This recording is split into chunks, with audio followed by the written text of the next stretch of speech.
নায়ক varsity lecturer Irfan Newaz গুরুগম্ভীর রকচটা স্বল্পভাষী কিছুটা উগ্র স্বভাবের একজন ছেলে। নায়িকা ক্লাস 10-এ পড়ে। ভার্সিটির ক্লাসরুম নিয়ে লিখব না ফার্স্টে। আমি একজন ভার্সিটির লেকচারার, আর তোমরা আমার বিয়ে ঠিক করেছো ক্লাস 10-এর একটা মেয়ের সাথে। তোমাদের মাথা ঠিক আছে? ইরফানের কথায় তার মা বিরক্ত হয়ে বলল, আমাকে কেন এসব বলছো? তোমার বাবাকে গিয়ে বলো। তাছাড়া মেয়েটার আর 1 মাস পর এসেছে এক্সাম, এরপর কলেজে উঠে যাবে, চিন্তা করো না। ইরফান রাগে কথা বলতে পারছে না ঠিক করে। 27 বছরের তাগড়া যুবক সে। বিয়ে করবে না এমন তো বলেনি, কিন্তু তাই বলে একটা বাচ্চাকে বিয়ে ভাবতেই পারছে না, অসম্ভব। ডান হাতের 2 আঙ্গুল দিয়ে কপাল স্লাইড করতে লাগলো। মেজাজি চুলগুলো কপাল ছুঁয়ে নেমে এসেছে। কনুই পর্যন্ত গুটানো হাতা। কনুই থেকে হাতের কবজি পর্যন্ত হাতের রগগুলো ফুলে ফেপে উঠেছে রাগের প্রভাবে। কপাল থেকে আঙ্গুল সরিয়ে ঝাঁকড়া চুলের ভাঁজে একবার হাত চালিয়ে নিজেকে শান্ত করার বৃথা চেষ্টা চালালো, তবে তাতে সফল হলো না বিন্দুমাত্র। হঠাৎই বসা থেকে দাঁড়িয়ে কিছুটা আওয়াজ তুলে রাগ মিশ্রিত কণ্ঠে বলল, আই থিঙ্ক তোমার আর বাবার ব্রেন ড্যামেজ হয়েছে, তাই একটা ছোট্ট বাচ্চাকে আমার কোলে তুলে দিতে চাইছো, তাই না? রেডি হয়ে থাকো, আমি তোমাদের ডাক্তার কাছে নিয়ে যাব, ওকে? ইরফান নেওয়াজের মা রুমা নেওয়াজ ছেলের কথায় তবদা খেয়ে চেয়ে আছে। তার ছেলে মেয়েটাকে বিয়ে করবে না বলে তাদের মেন্টাল বানিয়ে দিচ্ছে। অতঃপর রেগে বলল, তুমি লিমিট ক্রস করছো ইরফান, এটা কি ধরনের কথা? তোমার বাবা আর মেয়ের বাবা ছোটবেলায় একসাথে পড়েছে, খুব ভালো বন্ধু ছিলেন তারা। তারপর হঠাৎই মেয়েটার বাবা মারা গেল। মেয়ের মা তাকে নিয়ে চিন্তায় থাকে। তাছাড়া তোমার বাবার বন্ধু তোমার বাবাকে অনেক হেল্প করেছে, তার সামান্য প্রতিদান এভাবে দিতে চাইছে? উফ, বাবা ঋণ শোধ করবে তো আমাকে কেন বলি পাঠা বানাচ্ছে? যেহেতু বাবার ঋণ শোধ করতে হবে, তো বাবাই বিয়েটা করে নিক। আমি কোনো বাচ্চাকে বিয়ে করে তাকে কোলে তুলে ফিটে খাওয়াতে পারবো না, সরি। ছেলের কথায় রুমা নেওয়াজ বিস্ময়ে চোখ বড় বড় করে তাকালো। ইরফানকে ধমকে বলল, কি বলছো, বুঝে বলছো? ইরফান নিজেও থতমত খেয়ে গিয়েছে কথাটা বলে। রাগে কি বলে ফেলেছে নিজেই বুঝতে পারেনি। মাথা নিচু করে চোখ বুজে ফোঁস করে শ্বাস ফেলল। পেছন থেকে ইরফানের বাবা তারেক নেওয়াজ গম্ভীর গলায় বলে, তোমাকে বিয়েটা করতে হবে ইরফান। তোমার কোনো ফ্রেন্ডকে ইনভাইট করতে চাইলে করতে পারো। আগামীকাল রাতের মধ্যে আমরা বৌমাকে নিয়ে রওনা হব ইনশাল্লাহ। ইরফান অদ্ভুতভাবে তার বাবার দিকে তাকালো। 2 দিন হলো গ্রামে এসেছে তারা। মূলত ইরফানের ফুপুর গ্রামের বাড়ি। মাঝে মাঝে আসা হয়, তবে এইবার এসে তার গলায় বাচ্চা ঝুরিয়ে দিবে জানলে এই গ্রামে পা রাখতো না। বাবার দিকে তাকিয়ে রেগে বলল, বাবা, তুমি জানো না তোমার ফ্রেন্ডের মেয়ের জন্য আমার চাকরিটাও চলে যেতে পারে, এরপরও তুমি আমার সাথে একটা বাচ্চা মেয়েকে চলতে চাইছো? তারেক নেওয়াজ ভাবলেন ছেলের কথা ফেলে দেওয়ার নয়, সময় নিয়ে কি যেন ভাবলেন। এরপর গম্ভীর গলায় বললেন, তোমার ভার্সিটিতে কেউ না জানলেই তো হলো, ও আমার মেয়ের পরিচয়ে থাকবে। মেয়ের বয়স হলে তোমাদের আনুষ্ঠানিকভাবে বিয়ে হবে ইনশাল্লাহ। তোমার ভার্সিটির সবাই তো বাসায় এসে তোমার বউকে দেখছে না, তাই না? ইরফান হাত মুষ্টিবদ্ধ করলো। রাগে তার শরীর কাঁপছে। বাবার কথার পিঠে শুধু বলল, আমি কোনো বাচ্চা মেয়েকে বিয়ে করতে পারবো না, সরি বাবা, আমি আজই ব্যাক করবো। এই বলে হনহন করে ঘর থেকে বেরিয়ে যায়। তোর বাইকের চাবিটা দে। ইরফানের কথায় শুদ্ধ ভ্রু কুঁচকে তাকালো। সে বাড়ির সামনে রাস্তায় দাঁড়িয়ে আছে, মূলত বাজারের দিকে যাবে বলে বাইক নিয়ে যাবে। ইরফান শুদ্ধর মামাতো ভাই। শুদ্ধ ইরফান একই ইউনিভার্সিটির লেকচারার। শুদ্ধ ঢাকাতেই থাকে চাকরির সুবাদে। ছুটি পেয়ে ইরফানদের সাথে নিয়ে তাদের বাড়িতে এসেছে। আগামীকাল একসঙ্গে আবার ব্যাক করবে। পকেট থেকে বাইকের চাবি বের করে ইরফানের দিকে বাড়িয়ে দিয়ে বলল, বাজারের দিকে যাব, তুই ব্যাগ চালাবি? ইরফান কোনো কথা বলল না। শুদ্ধর হাত থেকে বাইকের চাবি নিয়ে বাইকে উঠে বাইকে স্টার্ট দেয়। শুদ্ধ ভ্রু কুঁচকালো।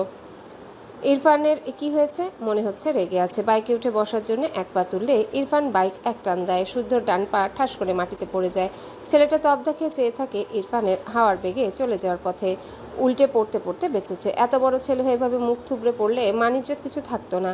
দাঁত কিরমির করে তাকিয়ে রইল ইরফানের অদৃশ্য হওয়ার পানে। কার উপর রেগে আছে কে জানে। সেসব রাগ তার কাছে এসে ঝেড়ে গেল। মামার ডাকে শুদ্ধর হুঁশ ফিরে। তারেক নেওয়াজ গম্ভীর গলায় বলে, তোমার ভাইকে বোঝাবে আগামীকাল যেন আমাকে অপমান হতে না হয়, বুঝেছো? শুদ্ধ মাথা নাড়ল। মানে বুঝেছে, কিন্তু কি বুঝেছে সেটাই তো বুঝলো না। আমতা আমতা করে প্রশ্ন করলো, মামা বলছিলাম ইরফানকে কি বোঝাবো? তারেক নেওয়াজ যেতে যেতে বলল, আগামীকাল তোমাদের গ্রামের এক মেয়ের সাথে ইরফানের বিয়ে। শুদ্ধ মুখ গোল করে বলল, ও, এইবার বুঝেছি ব্যাপার। বাপ বেটা এই নিয়ে ঝামেলা করছে। বাপ বেটাকে বিয়ে করাবে, কিন্তু বেটা তো বিয়ে করার স্বাদ নেই। বাপ তা বোঝে না। দুজনই যে এক গোয়ালের গরু, দুজনের রাগ জেদ সমান সমান। বাপ বলেছে বিয়ে দিবে মানে দিবে, বেটা বলেছে বিয়ে করবে না মানে করবে না। তাহলে জিতবেটা কে? একটু থেমে গভীর ভাবনা নিয়ে বলল, মামা আমাকে বোঝাতে বলে গেল, টিক্স তো বলে গেল না। বেটাকে নিজের মতো গাত্রা বানিয়ে বোঝানোর দায়িত্ব দিচ্ছে আমার ওপর। এসব মানা যায়? আমার মামিটাকে জ্বালিয়ে খায়। ইস, কি কষ্ট আমার মামির জীবনে। দুই গাত্রা টুপ করে এসে কোথা থেকে যে পড়ল। কথাগুলো বিড়বিড়িয়ে বলে নিজেই নিজের মুখ চেপে ধরল। আজ এত বেফাস কথা বের হচ্ছে কেন তার মুখ দিয়ে? বাপ বেটা তাকে একসাথে ধরলে সে পালাবে কোথায়? স্কুল থেকে এসএসসির অ্যাডমিট নিয়ে বাড়ি ফেরার পথে হঠাৎ রাস্তার ওপাশে ফুচকা চটপটির দোকানে চোখ পড়ল মায়রার। অনেকদিন পর এই বুড়ো দাদুকে দেখলো। কোথায় হারিয়েছিল কে জানে। যদিও তার স্কুলে আসা হয় না, ফাইনাল এক্সামের খুব বেশি দেরি নেই। যাক, আজকে তো সে আর এই দাদু দুজনেই হাজির তার পছন্দের ফুচকা চটপটি নিয়ে। পেট পুড়ে খেয়ে তবেই আজ বাড়ি ফিরবে। যদিও বাড়ি গেলে তার মা তাকে আরও কিছু আপ্যায়ন করে খাওয়াবে, যা খেলে পেট ভরে না, গা ভরে যায়। মায়ের হাতের স্পেশাল খাবার, যার নাম মার ছাড়া আর কী বা হবে। এসব ভাবনা আপাতত বাদ রাখলো। ফুচকার দিকে তাকিয়ে জিভে জল চলে আসলো। কার্টুনের মতো জিভ বের করে শব্দ করতে ইচ্ছা করলো, কিন্তু এটা তো রাস্তা। এসব বাদ দিয়ে রাস্তার ওপাশে যাওয়ার জন্য দ্রুত কদম ফেলে দৌড় লাগালো। রাস্তার মাঝ বরাবর গেলে হঠাৎ দ্রুতগামী একটা বাইক দ্রুততার সহিত ব্রেক কষল। রাস্তার মাঝে সাদা হিজাব পরিহিত এক রমণীকে দেখে মায়েরা বাইকের শব্দ পেয়ে ডান দিক ফিরে তাকালে তার চোখ বড় বড় হয়ে যায়। বাইকের সামনের চাকা মায়েরার পায়ের সাথে লাগলে মেয়েটা ধপাস করে উপর হয়ে পড়ে যায় পিচঢালা রাস্তার উপর। ঠিক যেমন ছোটবেলায় বাচ্চারা দৌড়াদৌড়ি খেলতে গিয়ে উপর হয়ে পড়ে। বাইকে বসা ছেলেটি মেয়েটার উপর বাইক চালিয়ে দেয়া থেকে রোধ করতে পারলেও মায়েরার পায়ের সাথে হালকা বেঁধে যায় বাইকের সামনে চাকা। ডান পায়ের গিরার একটু উপরে চাকা দ্বারা বাড়ি খেয়ে মায়েরা কুকড়ে উঠল। ব্যথায় চোখ মুখ কুচকে নিল। পেটে হালকা চাপ পড়ায় মৃদুস্বরে আর্তনাদ করে উঠল। আজ বোধহয় তার উপরে যাওয়ার টিকিট কাটা হয়েই গেছে। মনে মনে আওড়ালো, লা ইলাহা ইল্লাল্লাহু। একটু পর নিজের দিকে খেয়াল করে দেখলো না, সে বেঁচে আছে। মনে মনে আলহামদুলিল্লাহ পড়লো। রাস্তা পিচের হওয়ায় বেশ ভালোই ব্যথা পেয়েছে। দুই হাঁটুতে বোধহয় ছিলে গেছে, যেখানটায় চাকা লেগেছে সেখানে বোধহয় কেটে গিয়েছে। ব্যথায় আঁকি পল্লব পানিতে ভরে উঠেছে, যেন টোকা দিলে টপাটপ পানি ঝরবে। মায়েরা ধীরে ধীরে ওঠার চেষ্টা করলো। দুই হাতে তালু জ্বলছে। ইরফান বাইক থেকে নেমে দ্রুত পায়ে মায়েরার নিকট এসে দাঁড়ালো। অতঃপর গম্ভীর কণ্ঠে বলল, হেই, আরে ওকে? ততক্ষণে মায়েরা বেশ কষ্ট করে উঠে সোজা হয়ে বসেছে। দাঁড়াতে পারবে কিনা তাই নিয়ে দ্বিধায় ভুগছে। ইরফানের কথার কোনো উত্তর করলো না। এই বেয়াদব লোকটার জন্যই তার এই অবস্থা। ধীরে ধীরে ওঠার চেষ্টা করছে মায়েরা। অর্ধেক দাঁড়িয়েও পায়ের সাথে বড় হিজাব বেঁধে আবারও ঠাস করে পড়ে যায়। মায়েরার মুখে অসহায়ত্ব ফুটে উঠেছে। কোমরে কত ব্যথা পেল। ইরফানের চোখে মুখে বিরক্তির ছাপ স্পষ্ট। রাগ এবং অহমিকা সত্ত্বেও সে মেয়েটিকে যেচে প্রশ্ন করলো, কিন্তু কোনো উত্তর পেল না। ইরফানের মনের মধ্যে এক অদম্য ক্ষোভ জেগে উঠল, যেন মুহূর্তে সে মেয়েটির মুখে একটা থাপ্পড় দিতে পারলে শান্তি পেত। মায়েরা ভাবছে এই লোকটা যাচ্ছে না কেন। ভাবনার মাঝে তার সামনে একটা হাত নিজের দিকে এগিয়ে আসতে দেখে মায়েরা ভীত হয়। এই লোক তাকে ধরতে আসছে কেন? তার দিকে এভাবে হাত এগিয়ে আনছে কেন? রেগে গেল মেয়েটা। ভয়কে তাড়িয়ে ছেলেটার বাড়ানো হাতের দিকে দৃষ্টি রেখে কণ্ঠে ঝাঁজ নিয়ে বলল, একদম ছবে না আমায়। মেয়েদের ছোঁয়ার অভ্যেস নিয়ে বাইরে কেন বের হন? অসহ্য লোক, যত সব।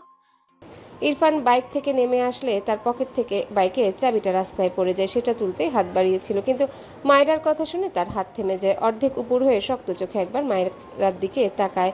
ইচ্ছে করছে মেয়েকে থাপড়ায় গাল লাল করে দিতে। এমনিতেই তার বাবা মা এক বাচ্চাকে তার গলায় ঝুলিয়ে দিতে চাইছে বলে তার মাথা ঠিক নেই। মাথা ঠান্ডা করতে বের হলো। এখানে আরেক বাচ্চা এসে জুটলো, আবার তাকে ভুলভাল পদবি দিচ্ছে। রাগে মাথা ফেটে যাচ্ছে। শক্ত মুখাবয়ের গম্ভীর চাহনির যুবকটি দাঁতে দাঁত চেপে আওড়ায়। ইডিয়েট। এরপর রাস্তায় পড়ে থাকা চাবিটা তুলে নিল। মায়েরা ইরফানের ইডিয়েট বলা কথাটা শুনেছে, কিন্তু হাত পা কোমরে ব্যথা পেয়েছে ভালোই।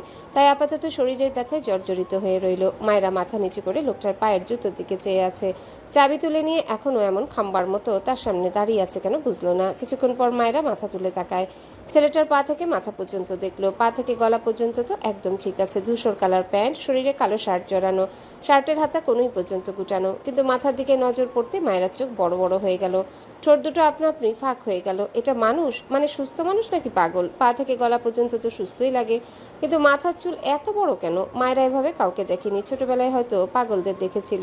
এও কি পাগল নাকি? ছেলেটার চোখের মনি বাদামি, গায়ের রং উজ্জ্বল ফর্সা, কালো কিচকিচ চাপদারি, ঘাড় সমান, মাথা ভর্তি ঝাঁকড়া চুল, মুখাভাবে গাম্ভীর্যের ছাপ। ইরফান ফোন কানে নিয়ে কার সাথে যেন কথা বলছে। মায়েরা বিরক্ত হয়ে ধীরে ধীরে বেশ কসরত করে উঠে দাঁড়ালো। ভালোই ব্যথা পেয়েছে মেয়েটা। ডান হাত তুলে কোমরের এক পাশে রেখে বাম পায়ের উপর সব ভর দিয়ে দাঁড়ালো। ইরফান বাম হাত পকেটে গুজে ডান হাতে ফোন কানে নিয়ে কথা বলছে খুব সিরিয়াস মুডে। অবশ্য ইরফান মানেই সিরিয়াস। তার সামনে কেউ জোকস বললেও তার শক্ত মুখায়বব থেকে নড়চড় হয় না। মায়েরার কেন যেন রাগ লাগলো, চেঁচিয়ে উঠল, লাইসেন্সবিহীন বাইক চালাতে এসেছেন কেন মিস্টার? ইস, আমার হাত পা কোমর সব ভেঙে দিল। মায়েরার কথা ইরফান ভ্রু কুচকে তাকালো মায়েরার দিকে, গম্ভীর গলায় বলল, ওকে বাই।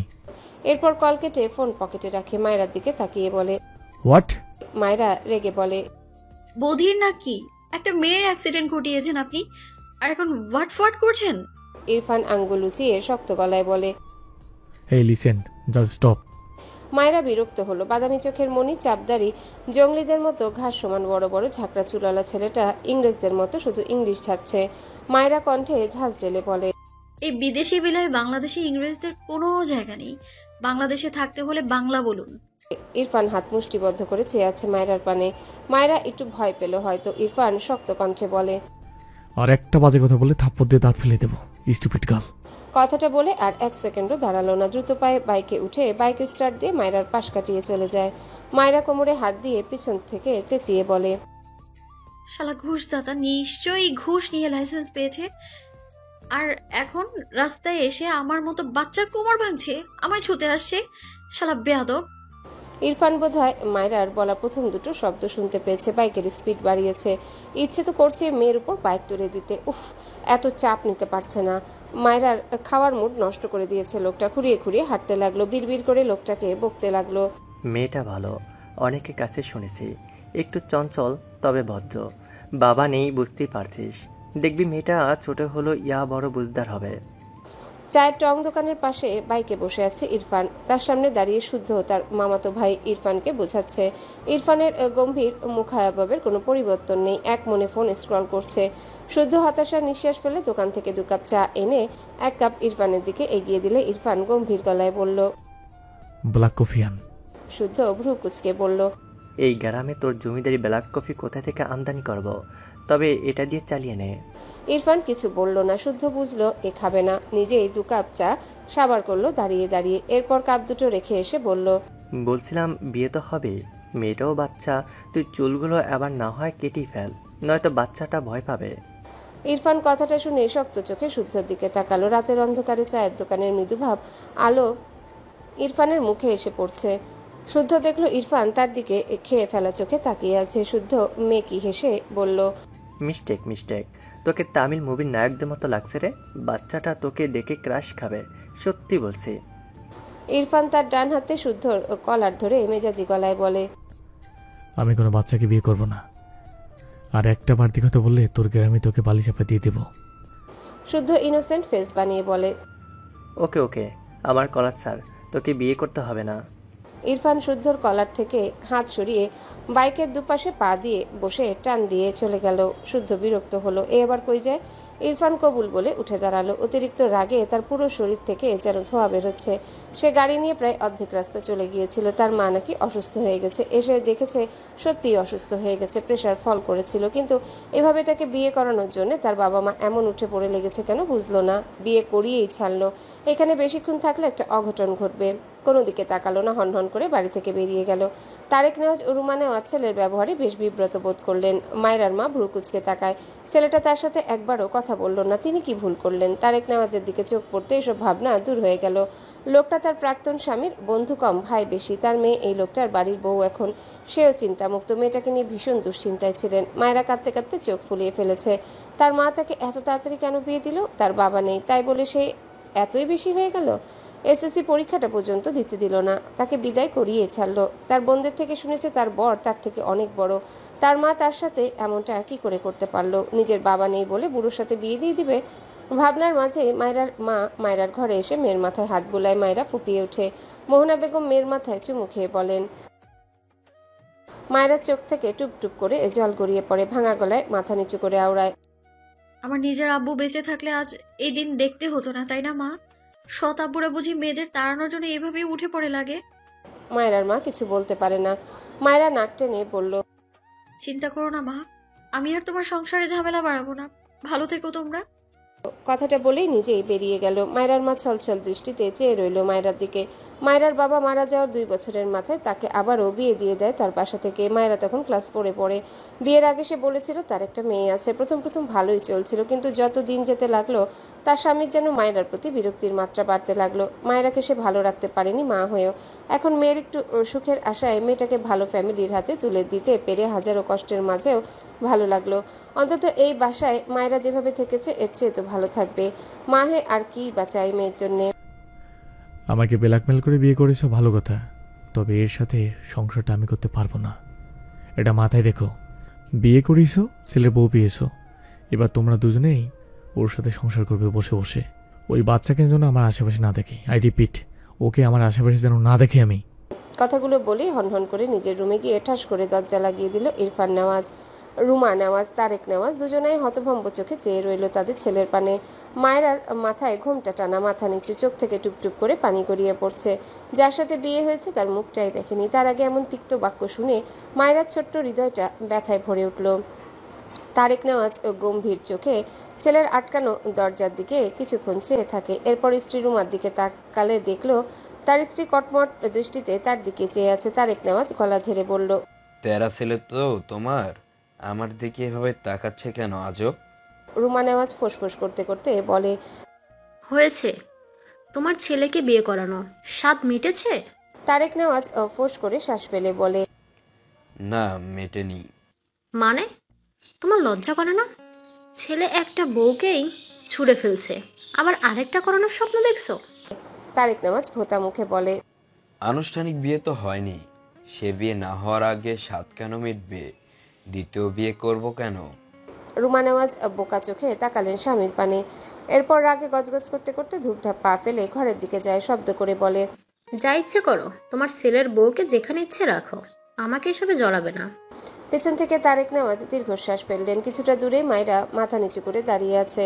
তারেক নেওয়াজ এগিয়ে গেলেন মায়রার দিকে। মায়রার গায়ে লাল শাড়ি জড়ানো, মাথার উপর লাল হিজাব বাঁধা। তারেক নেওয়াজ মায়রার মাথার উপর হাত রেখে নরম গলায় বলেন, আম্মু ভয় পাচ্ছ? মায়রা মাথা নিচু করে 2 দিকে মাথা নাড়িয়ে না বোধক উত্তর জানায়। তারেক নেওয়াজ দীর্ঘশ্বাস ফেলেন। তিনি বুঝতে পারছেন না এই পরিস্থিতিতে আসলে কি করা উচিত। তার ছেলের রাগ সম্পর্কে তার ধারণা আছে। তার আরেকটা ভোলা ভালা ছেলে থাকলে ইরফানের দিকে আর নজর দিতেন না, কিন্তু ছেলে যে একটাই। তার বন্ধুর এই মেয়েকে ছেলের বউ করা বহুদিনের স্বপ্ন। বন্ধু বেঁচে নেই বলে সব ভুলে যেতে পারেন কিভাবে? মায়রার মাথায় হাত বুলিয়ে বলে, এসব কিছু ভুলে যাও, এখন থেকে তুমি আমার মেয়ে, বুঝেছো?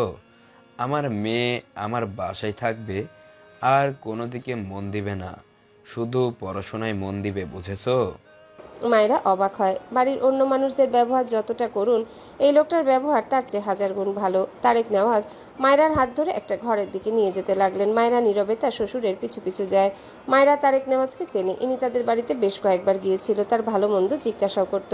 সবচেয়ে বড় কথা, ইনি যে তার বাবার বন্ধু ছিল এটা সে জানতো, কিন্তু তার পরিবারের কাউকে কখনো দেখা হয়নি। বিয়ে হওয়ার সুবাদে সবাইকে দেখা হলো, সাথে সবার আচরণও দেখা হলো। ডান হাতে চোখ মুছে নিল। তার আব্বু মারা যাওয়ার পর থেকে তার জীবনটা এমনই হয়ে গিয়েছে। তবুও গ্রামে হেসে খেলে দিন কেটেছে, কিন্তু এখানে কি করে থাকবে?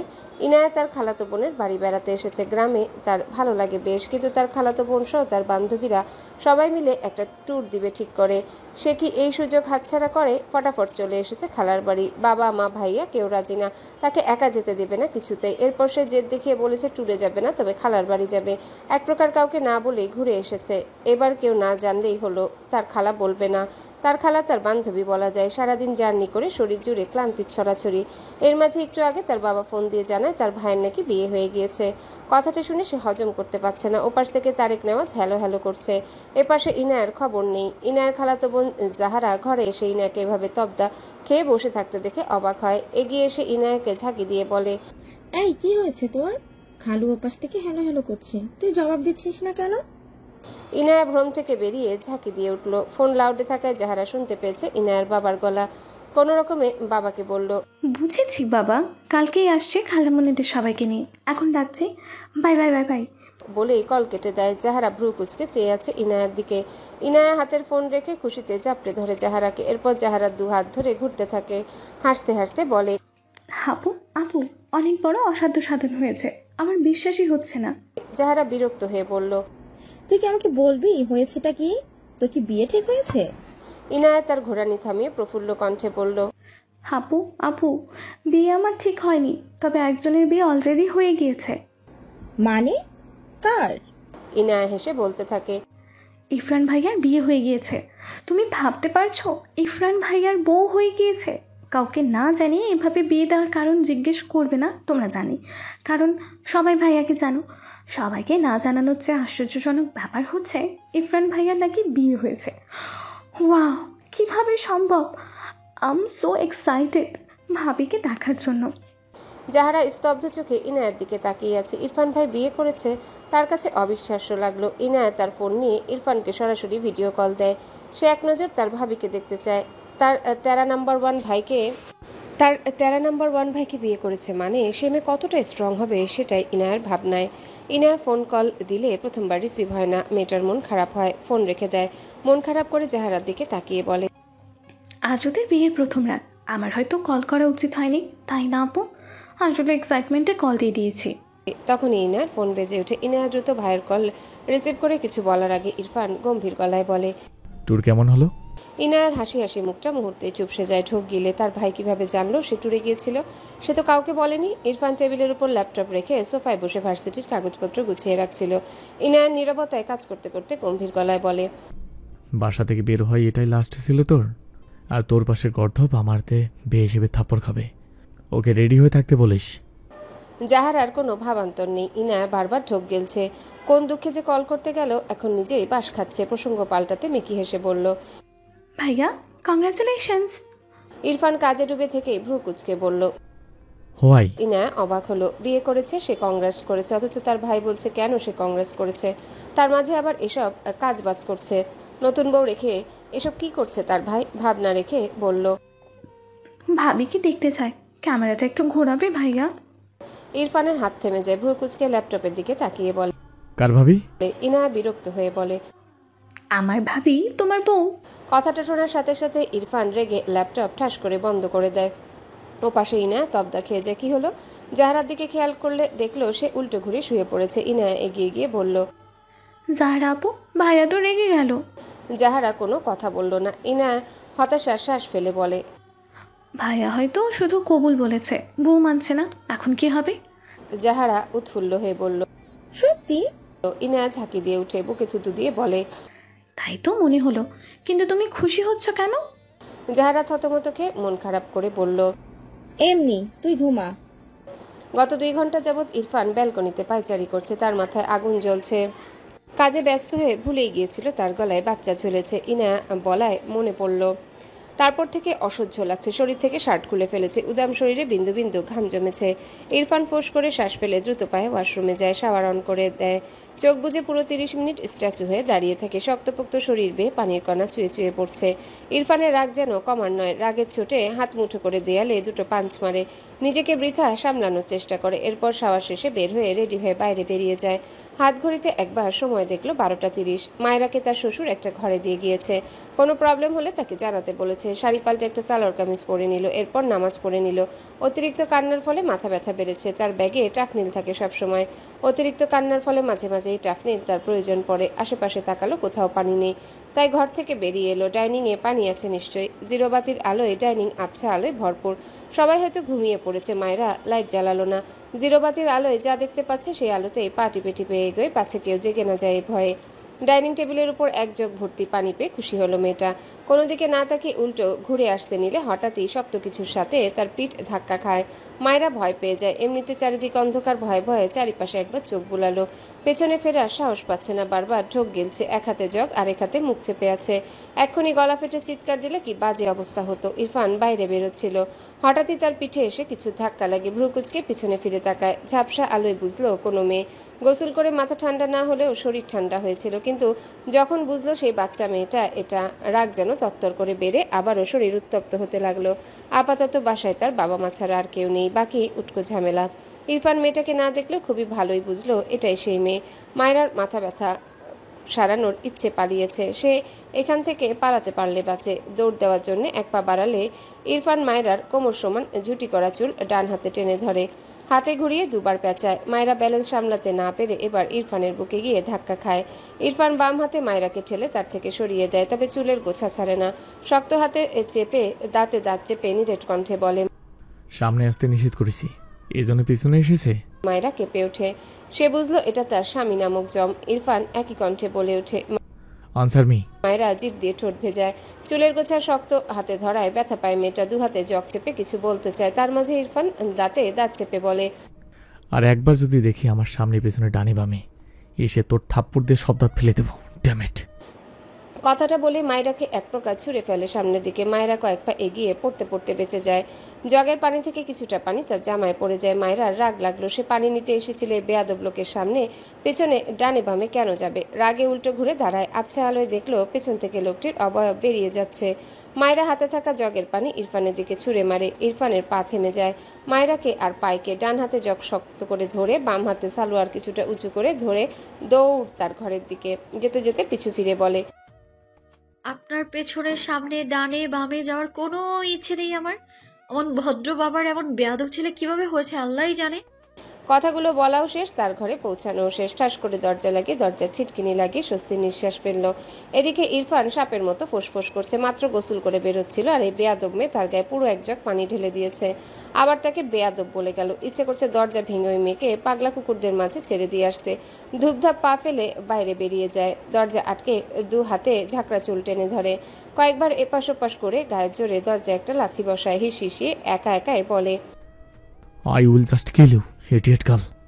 এরপর গাড়ি নিয়ে বেরিয়ে যায়। এদিকে মায়েরা অসহায় চোখে জগের দিকে তাকিয়ে থাকে। পানি নিতে গিয়ে ফাঁকা জগ নিয়ে চলে আসলো। আবার তার রাগও হলো। কি পরিমাণ খারাপ হলে বিয়ের রাতে বউকে অস্বীকার করে। অমন বরের পিছনে মায়েরা ঘুরবে? সে অত সস্তা না। ঠিক করেছে, পানি ছুঁড়েছে। যা বলেছে সেটাও ঠিক বলেছে। সে অত সাদাসিধে নয়, কিন্তু সে যা করলো আর বললো আগামীকাল তার কি হবে তা ভেবেই একটা ঢোক গিলল। আবার ভাবলো কিছুই হবে না, এই লোকের বাবা খুব ভালো। এটা ভেবে একটু সাহস উদয় হলো তার মনে। মাথা ব্যথা বাড়তে লাগলো। পানি ছাড়া কিভাবে ওষুধ খাবে? বিরক্তির নিঃশ্বাস ফেলে গিয়ে শুয়ে পড়লো। এই মাথা ব্যথায় আজ আর ঘুম হবে না। উফ! অনবরত বেল বাজানোর শব্দে শুদ্ধ বারবার এপাশ ওপাশ করছে। ঘুমের মাঝে বিড়বিড় করলো, কোন মাতাল রে, মাঝরাতে আমার বাড়ি এসে মাতলামি করছিস? বেটা বেয়াদব, যা ভাগ। বিড়বিড় করতে করতে আবারও ঘুমিয়ে যায়। না, থামাথামির নাম নেই। শুদ্ধ বিরক্তিতে চোখ মুখ কুচকে পিটপিট করে চোখ খুলে তাকায়।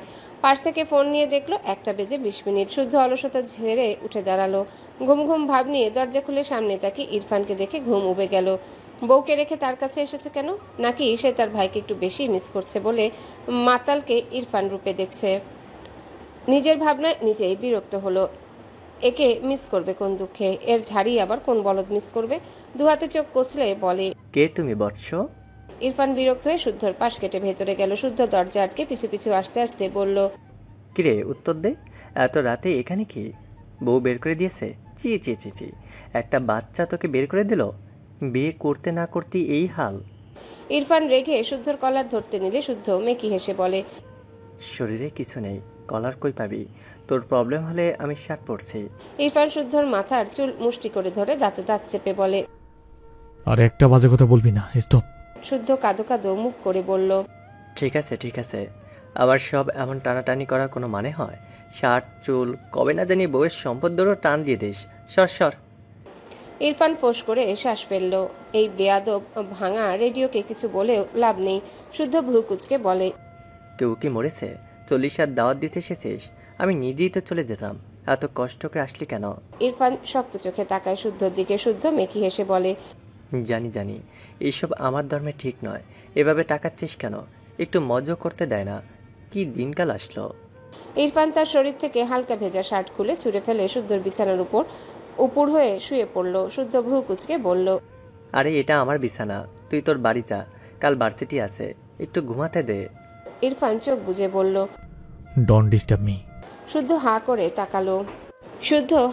তাকালো। তার বাড়িতে এসে তার ঘুম ভাঙিয়ে তার বিছানা দখল করে বলছে, ডোন্ট ডিস্টার্ব মি। ওয়াহ, নাইস জোকস। দাঁত কিরমির করে ইরফানের গায়ের উপর ধপ করে শুয়ে পড়লে ইরফান এক লাথি দিয়ে শুদ্ধকে ফেলে দেয়। শুদ্ধ ঠাস করে মেঝেতে পড়ে চোখ মুখ কুচকে নেয়। ইরফান চোখ বুজে যেন কিছুই হয়নি। শুদ্ধ কাঁদো কাঁদো মুখ করে বলল, মির্জাপুর এর চেয়ে ভালো ছিল। শালা সন্ন্যাসী, বউকে মানবি না ভালো কথা নয়, কিন্তু এখানে এসে আমার গুম কাটছিস কেন? এটা তো আরো ভালো কথা নয়। তোর বউকে আমায় দিয়ে দে তো, তুই তোর বাড়ি বিদায় হ, যা। ইরফান পাশ থেকে একটা বালিশ নিয়ে শুদ্ধর দিকে ছুঁড়ে বলল। রেডিও অফ করে ঘুমাও। শুদ্ধ দাঁত কিরমির করলো। বালিশ নিয়ে ঠাস করে মেঝেতেই শুয়ে পড়ল। যার এমন বন্ধুরূপী ভাই আছে তার জীবনে এর চেয়ে বেশি সুখ নেই। কিছুক্ষণ পর ইরফান শোয়া থেকে উঠে ওয়াশরুমে যায়। চোখে মুখে পানি দিয়ে এসে শুদ্ধর পেটে পা দিয়ে খোঁচায়। শুদ্ধ রেগে বলে, আবার কি রে ভাই, ঘুমাতে দে। সবাই তোর মতো রোবট নাকি? সারা রাত জেগে কাল ক্লাস নিতে পারবো না, ঘুমাতে দে। ইরফান গম্ভীর গলায় বলল। উপরে যা, ঠান্ডা লাগবে। শুদ্ধ বালিশ নিয়ে উঠে দাঁড়ালো। পরনের ট্রাউজার উপরের দিকে টেনে তুলে মুখ বাঁকিয়ে বলল, এ ডং দেখো, আলগা ফিরে। ইরফান কিছু বলল না। শুদ্ধর পাশে গিয়ে শুয়ে পড়ল। শুদ্ধ ইরফানকে জাপটে ধরলে ইরফান রেগে বলে, আর একটা লাথি খেতে না চাইলে দূরে যা। শুদ্ধ অসহায় মুখ করে আরো চাপটে ধরল। কোলবালিশ পেলে কে ছাড়ে। ইরফান ফোঁস করে শ্বাস ফেলে চোখ বুঝলো। বেশ অনেকক্ষণ সময় পেরিয়ে গেল, ইরফানের চোখে ঘুম ধরা দেয় না। এভাবে কেউ জাপটে ধরলে ঘুমানো যায়? একটু পরপর শুদ্ধকে খোঁচাতে লাগলো পা দিয়ে। শুদ্ধ ঘুমের মাঝে বিরক্ত হয়ে ইরফানকে আরো জাপটে ধরে। ইরফান রেগে বিছানা থেকে নেমে দাঁড়ায়। সে জানে বেয়াদবটা তাকে ঘুমাতে দিবে না। আজ আর তার ঘুম হবে না। বিরক্তির শ্বাস ফেলে ব্যালকনিতে যায়। বসন্তকালে শুরু। প্রকৃতি জুড়ে মিটিমিটি ঠান্ডা বাতাস। মাঝরাতে দমকা হাওয়া ইরফানের উদাম শরীর ছুঁয়ে দেয়। ইরফান গম্ভীর মুখাববে এক মনে চেয়ে থাকে। তার মনে কি চলে সেই জানে। মেয়েটার ফেলা পানি গায়ে শুকিয়েছে। কথাটা মনে পড়তে মেজাজ সোজা 360 ডিগ্রি অ্যাঙ্গেলে ঘুরে লো থেকে হাই হয়ে গেল। ওই পুচকি মেয়ে আজকে তার গায়ে পানি ছুঁড়েছে। এত সাহস হলো কি করে? ডান হাত পকেটে রেখে এপাশ ওপাশ পায়চারি করতে করতে এক সময় দাঁড়িয়ে যায়। বাম হাতে দেয়ালের সাথে একটা পাঞ্চ মারে। রাগ কমে না। এই পাঞ্চ ওই মেয়ের মুখে মারতে পারলে হয়তো রাগ কিছুটা কমতো। ইরফানের সারা রাত বসে হেঁটে নয়তো এপাশ ওপাশ পায়চারি করে কেটেছে। সারা রাতে মোটামুটি 1 প্যাকেট সিগারেট পোড়ানো শেষ। ইজি চেয়ারে বসে লাস্ট সিগারেট ডান হাতে 2 আঙ্গুলে ধরে বার 2 টোকা দিল। এরপর আবার ঠোঁটের ফাঁকে ছেড়ে কয়েকবার শূন্যে ধোয়া ছুড়ল। সিগারেটের অবশিষ্ট ছোট্ট অংশটা ফেলে বসা থেকে উঠে দাঁড়ালো। আবারও খানিক পায়চারি করলো। ফজরের আজানে ইরফান দাঁড়িয়ে যায়। আকাশপানে চেয়ে আজানের প্রতিটি ধ্বনি শুনল। সারা রাত এমন ঠান্ডা পরিবেশে উদাম গায়ে থাকায় শরীর ঠান্ডা হয়ে গিয়েছে। তবে ইরফানের মাঝে কোনো ভাবান্তর নেই। আজান শেষে ওয়াশরুমে গিয়ে অজু করে বের হলো। ঘরেই নামাজ পড়ে শুদ্ধকে ঠেলতে লাগলো। শুদ্ধর নড়চড় নেই। বিরক্ত হয়ে জোরে সোরে একটা লাথি দেয়। শুদ্ধ ঘুমের মাঝে ঠাস করে পড়ে যায় বিছানা থেকে। কোমরে হাত দিয়ে ঘুম ঘুমো চোখে বলে, কোন বেয়াদব আমায় ফুটবল ভাবছিস রে? আরে ভালো করে দেখ, আমি মানুষ। ইরফান পাত্তা দিল না শুদ্ধর কথা। সে চুপচাপ শুয়ে পড়ল। এদিকে শুদ্ধর ঘুম উবে যায়। ধরফর করে উঠে বসে। কাল রাতে একবার পড়েছিল, এখন আবার। ঘুম ঘুম চোখে বিছানার দিকে তাকিয়ে দেখলো ইরফান আয়েশ করে শুয়ে। দাঁতে দাঁত চেপে বলল, তুই আমায় ফেলেছিস এই মির্জাফরদের মতো তুই আমায় ফেলেছিস এই মির্জাফরদের মতো আচরণ করা বন্ধ করবি তুই? ইস, কোমরটা গেল রে আমার। ইরফান চোখ বুজে বলে, 2 ঘন্টা পর ডেকে দিবি। ঘুম থেকে উঠে যেন একটা ব্ল্যাক কফি পাই। শুদ্ধ দাঁত কিরমির করে বলে, আমাকে তোর কাজে মাসি মনে হচ্ছে? না, কাজের মামা মনে হচ্ছে। Don't disturb me. শুদ্ধ উঠে দাঁড়ালো। ইচ্ছা করলো ইরফানের পাছা এক লাথি দিয়ে একদম এর বাড়ি পাঠিয়ে দিতে। শালা বেয়াদব, তার জীবনটা ভেজে খায়। সাদে কি আর বলে তার মামির কপাল পুড়েছে। এমন ঘাটতেরা জামাই ছেলে নিয়ে যে কিভাবে সংসার করলো তা ভেবেই শুদ্ধর মনে হয় তার মাথার চুলে পাক ধরে যাবে। এইসব রেখে সেও নামাজ পড়তে গেল। মায়েরা সকালে উঠে নামাজ পড়ে নিল। মাথা ব্যথায় খুব ভালো ঘুম হয়নি, কিন্তু সকালে ওঠার অভ্যাস তার। তাই বিছানায় সারাদিন চোখ বুজে থাকলেও আর ঘুম আসবে না সে জানে। ভোরের আলো ফুটেছে। ঘরের দরজা খুলে মায়েরা চুপি চুপি এদিক ওদিক উকিঝুঁকি দিল। ধীর পায়ে ঘর থেকে বেরোলে তার সামনে শাশুড়িকে দেখে স্ট্যাচু হয়ে যায়। রুমা নেওয়াজ গম্ভীর মুখে মায়েরার দিকে চেয়ে আছে। মায়েরা তার শাশুড়ির তাকানোয় মাথা নিচু করে নিল। রুমা নেওয়াজ গম্ভীর গলায় বলে, ইরফান কোথায়? মায়েরা মাথা উঁচু করে ভ্রু কুঁচকে তার শাশুড়ির দিকে তাকালো। নামটা আজকেই প্রথম শুনলো। এই বাড়িতে কে কে থাকে সে তো জানে না। এই ব্যাটা আবার কে? আর তাকেই বা জিজ্ঞাসা করছে কেন? রুমা নেওয়াজ কর্কশ কণ্ঠে বলে, কি হলো, কথা বলছো না কেন? মায়েরা ঝাঁকি দিয়ে উঠে আমতা আমতা করে বলে, জি, আসলে আমি তাকে চিনি না। আপনি যদি বলতেন সে এই বাড়ি কোনো সদস্য। রুমা নেওয়াজ বিরক্ত হয়ে বলল, কি হলো, কথা বলছো না কেন? নিজের স্বামীর নামটাও জানো না? বিয়ে করেছো কেন তাহলে? মায়েরা ভ্যাবাচাকা খেয়ে গেল। আসলে স্বামীর নাম জেনে নেওয়া উচিত ছিল, তবে মুখ নিষ্পিস করলো কিছু কথা বলার জন্য। অমন বেয়াদব বরের নাম জানারও দরকারও নেই তার। কালকে রাতের কথা মনে পড়লো। লোকটা বাইরের দিকে বেরিয়ে যাচ্ছিল। অত রাতে ভালো ছেলেরা তো বাইরে যায় না। মুখ ফসকে বলে দেয়, আমার মনে হয় আপনার ছেলে খারাপ কাজে জড়িত, আপনার খোঁজ নেওয়া উচিত। রুমা নেওয়াজ ধমকে বলেন। থাপ্পড় খাবে আমার ছেলের নামে একটা বাজে কথা বললে। এরই মাঝে তারেক নেওয়াজ ঘর থেকে বেরিয়ে এসে বলেন, ওকে এভাবে বকছো কেন? ও আমার ছেলের নামে উল্টাপাল্টা বলছে। একে তো স্বামীর নামধাম খোঁজখবর কিছুই জানে না, তার উপর আবার অপবাদ দিচ্ছে। তারেক নেওয়াজ ফোঁস করে শ্বাস ফেলে বলল, তুমি রান্নাঘরে যাও, আমি ইরফানের খোঁজ নিয়েছি, ও শুদ্ধর বাড়ি আছে। রুমা নেওয়াজ গজগজ করতে করতে রান্নাঘরের দিকে গেলেন। মায়েরা মাথা নিচু করে মুখ বাঁকালো। মা ছেলে এক গোয়ালের গরু, মুখ থেকে শুধু নিম পাতার রস ঝরে। তারেক নেওয়াজ মায়েরাকে বলে, নামাজ পড়েছো আম্মু? মায়েরা অমায়িক হেসে বলল, জি আঙ্কেল। আমি এখনো আঙ্কেল? বাবা হই তোমার, বাবা বলবে। মায়েরা এক কথায় রাজি হয়ে মাথা নেড়ে বলে, জি আচ্ছা বাবা। বিকালবেলায় মায়েরা তার শ্বশুরের সাথে বের হয়েছে। তারেক নেওয়াজ মায়েরাকে নিয়ে বের হয়েছে। মূলত মেয়েটা গ্রামের মেয়ে, সারাদিন ঘরে বসে আছে, তাই ভাবলেন বাইরে একটু ঘুরিয়ে নিয়ে আসা যাক। তার ছেলের তো খোঁজ নেই। একটা ব্যাপার ভাবলেন, মায়েরার কাছে ফোন নেই, তাই প্রথমে মায়েরাকে নিয়ে ফোনের দোকানে গেলেন। মোটামুটি ভালো একটা ফোন কিনে দিলেন মায়েরাকে। মায়েরা চঞ্চল প্রকৃতির মেয়ে, তাকে কেউ চকলেট দিলেও সে খুশি নিয়ে নিবে, কিন্তু ফোন নিতে কেমন যেন সংকোচ বোধ করছিল। সে বাড়িতে তার মায়ের ফোন চালাতো টুকটাক। তারেক নেওয়াজ মায়েরার সংকোচ বুঝতে পারলে তিনি সুন্দর করে বুঝিয়ে বলেন তিনি মায়েরার বাবা। মায়েরা খুশি হয়ে তার শ্বশুরের থেকে ফোন নিয়ে নেয়। খুশিতে একবার লাভ দিতে চায়, কিন্তু আশেপাশে এত মানুষ দেখে নিজের ইচ্ছেটাকে দমিয়ে নেয়। এরপর তারেক নেওয়াজ মায়েরাকে নিয়ে একটা রেস্টুরেন্টে যায়।